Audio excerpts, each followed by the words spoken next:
శక్తి media ప్రేక్షకులకు నమస్కారం. నేను మీ జర్నలిస్ట్ విక్రమ్. కాంగ్రెస్లో ఒక వెటరన్ పొలిటీషియన్ ఒకరు ఉన్నారు, అదే రాజగోపాల్ రెడ్డి గారు. ఎందుకంటే రాజగోపాల్ రెడ్డి గారిని మునుగోడు బై ఎలక్షన్స్లో మనం చూసాం.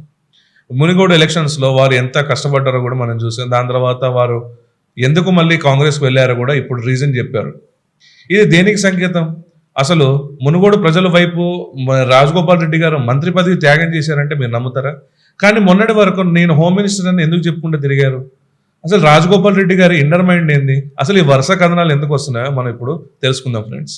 రాజగోపాల్ రెడ్డి గారు అసలు 2018 ఎలక్షన్లో నల్గొండ జిల్లాలో అందరూ ఓడిపోయినా ఏకైక ఎమ్మెల్యేగా గెలిచింది రాజగోపాల్ రెడ్డి గారు. ఆ రోజు వారి అన్నగారు కూడా అప్పుడు ఎంపీకి వెళ్ళడం తప్ప అక్కడ ఎవరైతే సోకాల్డ్ పొలిటీషియన్స్ కాంగ్రెస్ ఇప్పుడు మంత్రి పదవిలో ఉన్నారో వారందరూ అక్కడ ఓడిపోవడం జరిగింది.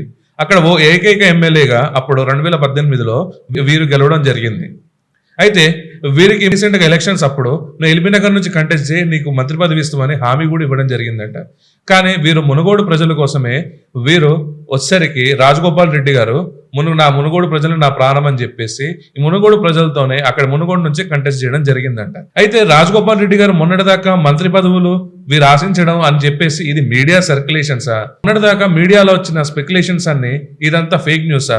నిజంగా రాజగోపాల్ రెడ్డి గారు హోమ్ మినిస్టర్ గా ట్రై చేశారా లేదా? ఒకవేళ ఇక్కడ ఏదైతే మీనాక్షి నటరాజన్ గారు స్ట్రిక్ట్ వార్నింగ్ ఏమైనా ఇచ్చారా? దానికోసమే ఇలా మాట్లాడుతున్నారా? అసలు అక్కడ నల్గొండలో ప్రోగ్రామ్ జరుగుతున్నా కూడా రాజగోపాల్ రెడ్డి గారు అక్కడ రాకపోవడానికి ఆంతర్యం ఏంటి? ఇవన్నీ ఇప్పుడు అక్కడ నల్గొండ జిల్లాలో హాట్ గా నడుస్తున్న ఒక పాలిటిక్స్ ఇది. సో ఇప్పుడు రాజగోపాల్ రెడ్డి గారు స్టెప్ ఎటు తీసుకోబోతున్నారు?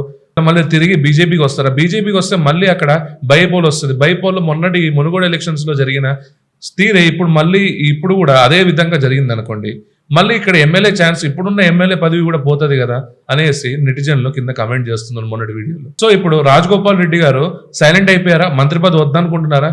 లేకపోతే వారు వచ్చేసరికి బీఆర్ఎస్ లో కానీ బీజేపీలో కానీ జాయిన్ అయిపోతున్నారా? అది వారి ఇంటర్నల్ మైండ్ కి మనం వదిలేస్తున్నాం ఫ్రెండ్స్. తీసుకుంటున్నారో అది వాళ్ళ ఆచితూచి స్టెప్ ఈసారి తీసుకుంటారు అనేసి మనం అనుకుందాం. ఎందుకంటే మీకు ఓటేసింది మీకు ప్రాణం అనుకున్న మునుగోడు ప్రజలు కాబట్టి అక్కడ వారి ప్రజాధనాన్ని కలిగి ఆ పార్టీ నుంచి ఇంకో పార్టీకి షిఫ్ట్ అయితే అక్కడ బై ఎలక్షన్స్ వస్తాయి, అక్కడ ప్రజాధనం వృధా అవుతుంది. కాబట్టి మీరు ఇట్లాంటి డిసిషన్ తీసుకుని అనేసి అనుకుందాం ఫ్రెండ్స్. ఎందుకంటే వాళ్ళు చాలా మెచ్యూర్గా వాళ్ళు పాలిటిక్స్ చేస్తారు కాబట్టి ఒకసారి చేసిన తప్పుని మళ్ళీ రిపీట్ చేస్తారా అనేది ఒక క్వశ్చన్ ఇక్కడ. సో ఇప్పుడు రాజగోపాల్ రెడ్డి గారు వచ్చేసరికి వీరు ఈ స్టేట్మెంట్ ఇవ్వడం వెనక ఆంతర్యం ఏంటి అసలు? మీనాక్షి నటరాజన్ గారు లేకపోతే ఇక్కడ రేవంత్ రెడ్డి గారు మంత్రి పదవి ఏమైనా హామీ ఇచ్చారా?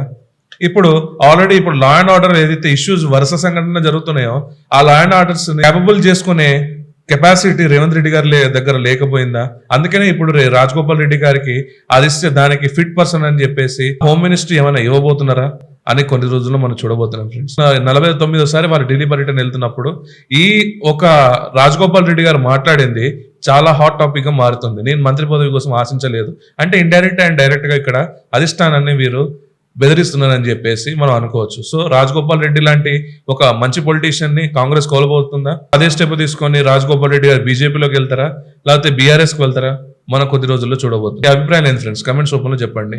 మరి ఈ వీడియో కానీ మీకు నచ్చినట్టయితే లైక్, షేర్ అండ్ కమెంట్ చేసి సబ్స్క్రైబ్ చేసి మమ్మల్ని ఇంకా ఎంకరేజ్ చేయాల్సిందిగా కోరుకుంటున్నాను. జై హింద్, జై భారత్.